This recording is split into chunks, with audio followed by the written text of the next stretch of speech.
asteburuetan bankuak itxita daudenez, aurrezkiak kutxa automatikoetatik ateratzen saiatu dira gaur Zipreko herritarrak.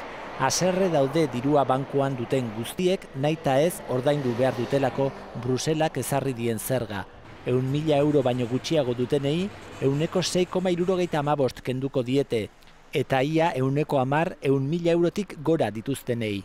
Behin bakarrik ordainduko dute eta guztira 5.800 milioi euro bilduko dira horrela.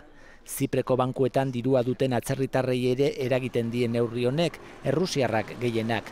Zerga berria ordaintzetik inor libratu ez dadin, korralito partziala ezarriko du gobernuak, hau da ezingo da diru guztia atera edo transferentziarik egin.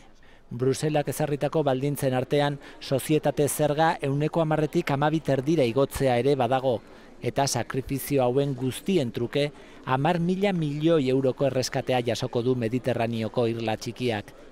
Eurotaldeko presidenteak argi utzi nahi izan du gauean Bruselan hartu duten akordioa Zipreri zuzenduta dagoela soil-soilik, ez dela krisiak jotako beste herrialdeetara zabalduko.